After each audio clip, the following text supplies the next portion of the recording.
Welcome to another episode of Raven Conversations. I'm Joe C. Mandel, the State Public Affairs Officer for the Washington National Guard.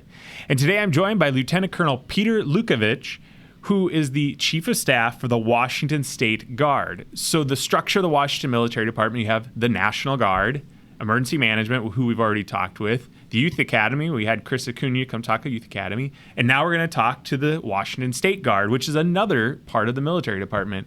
Thanks for joining us, Pete. Thank you, Joe, very much. I appreciate it. Yeah, so real quick background on yourself.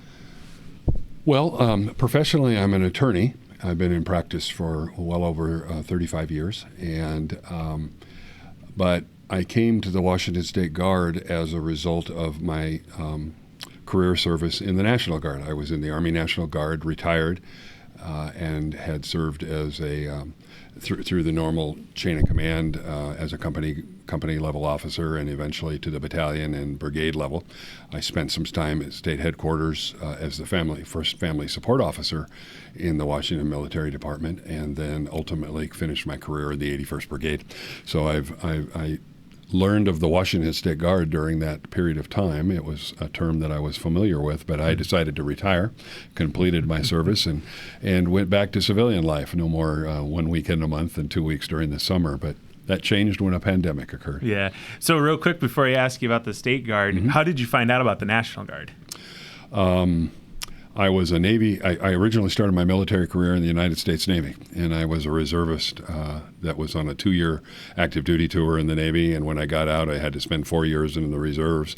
And at the time, I was an enlisted sailor, and was looking for an opportunity to go to OCS or ROTC or do something. I thought I could serve in a higher capacity, and I learned of the National Guard's OCS program here at Camp Murray, the Washington Military Academy. And so on my last day of reserve duty in the Navy, I came home and told my wife I had enlisted in the National Guard and was going to go to OCS. And this was after 6 years, and she had some questions, but we eventually persevered, and the rest is history. Very nice. So now let's talk about the State Guard. And I think the first question that probably always gets asked is, what is the Washington State Guard?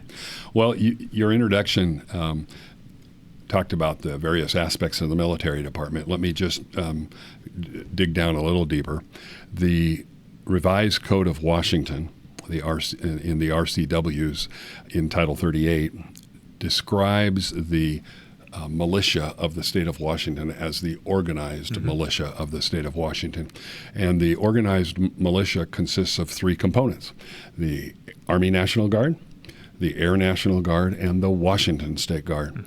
The significant difference between the Air and Army and the Washington State Guard is that the Air and Army can be asked to leave and go and perform their Title 10 mission in federal status.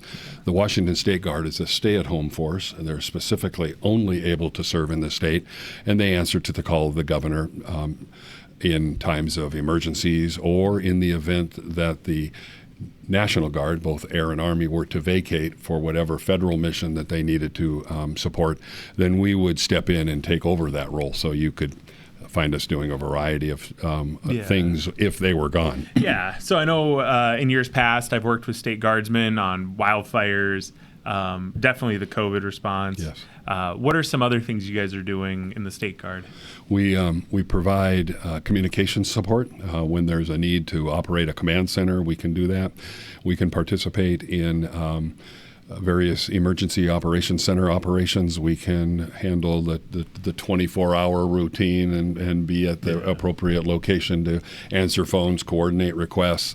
We're developing quite a significant relationship with the tribal nations of the state of Washington, where we've been putting in a lot of time and energy connecting the National Guard with the tribes, so that in the event of an emergency or disaster, there will be a really good, cohesive working relationship already established, so that we don't have Bill, I talk to Bill every day. Do you? Okay, so. Yeah. Bill, Chief Elliott and Master Sergeant Randy August are 2 people that have been on active duty for a considerable period of time, but it involves the entire staff coordinating that, but they're the leaders, and they're the ones taking point on that.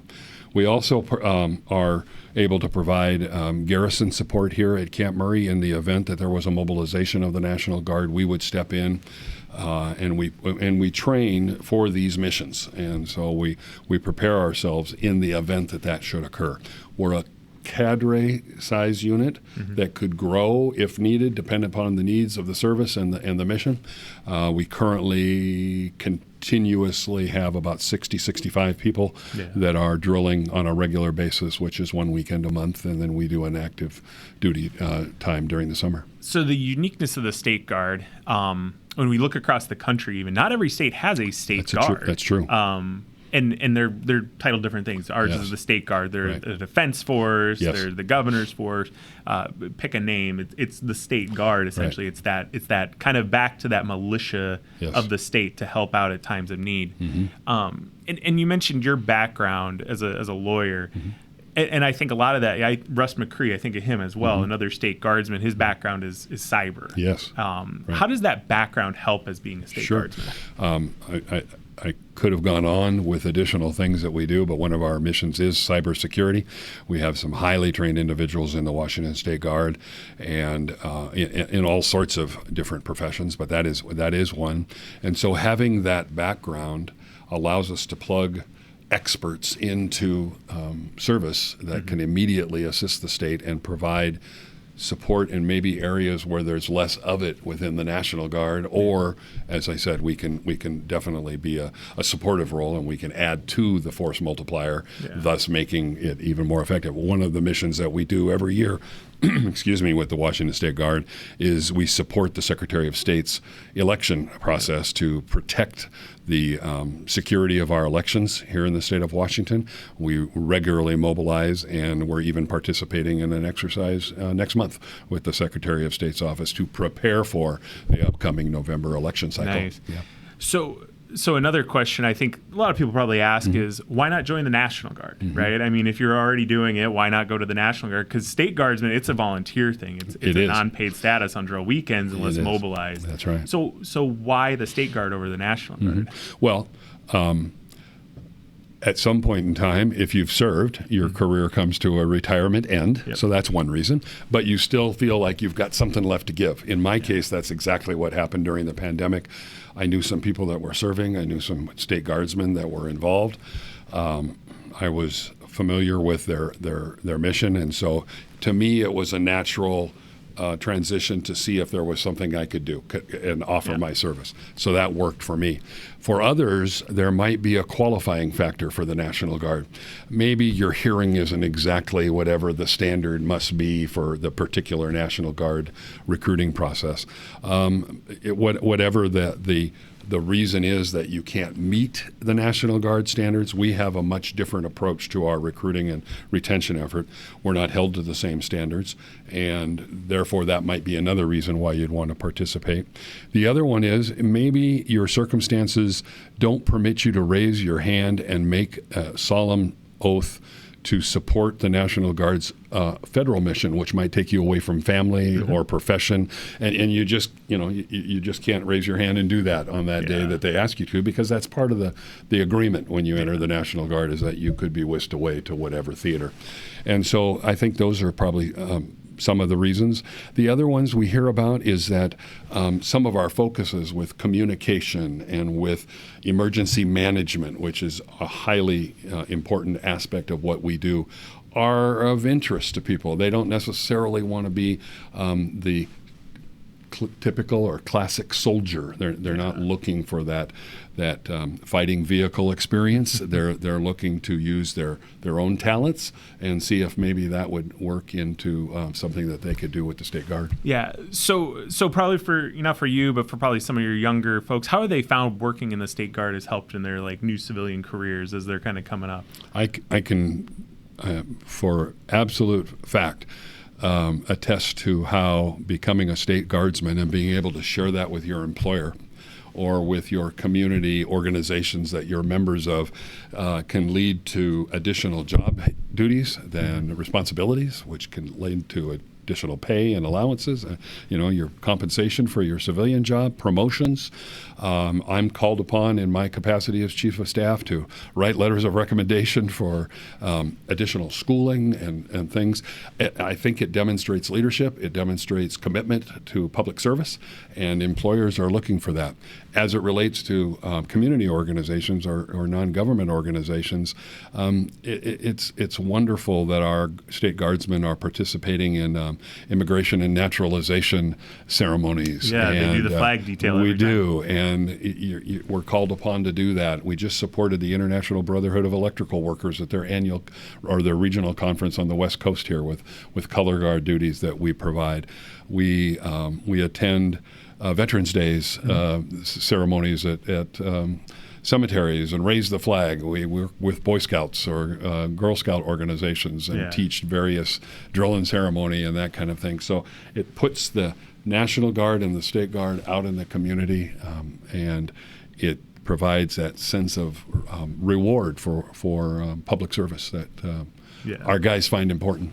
Yeah, and you brought up everybody kind of brings their own unique backgrounds into the State Guard, and that helps kind of, makes the force a little bit stronger, brings that kind of sense of, hey, here's what I do in the community, here's what I do in my civilian capacity, and then they kind of share that experience among your guys. Yeah, absolutely. We have a whole host of talents and abilities within the State Guard with a lot of career service personnel that are still wanting to serve, like I said, that have a wealth of knowledge. It also, because of that mix, allows us to take an absolute civilian off the street that maybe, like I said, can't commit to the more challenging, if you will, National Guard commitment. And we're able to put them through our individual training to kind of get their basic soldier skills up to speed. And then they have some of the greatest mentors that you could think of that have got such a wealth of experience to learn a trade.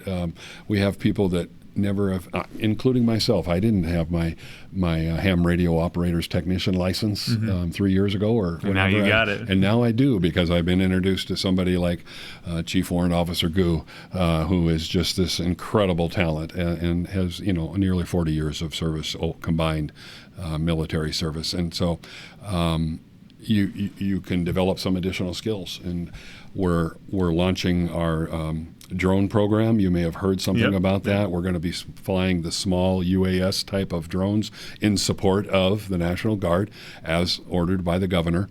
And that's developing a whole cadre now of trained pilots within our ranks. Part 107 is what the FAA refers to that licensing. I wasn't ever going to be a pilot.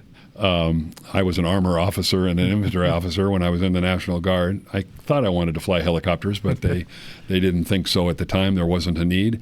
Vietnam had wound down, and we weren't in need of a lot of helicopter pilots. But now I can be a drone pilot. And so in order to know what the soldiers are doing within the unit, I've taken the time to do the learning and the testing and expand my horizon, and that's happening with a lot of our soldiers that are doing new things. And the drone program, so everybody's kind of knows it's to help during like a state emergency, exactly. Right? Wildfire, flooding, any kind of earthquake.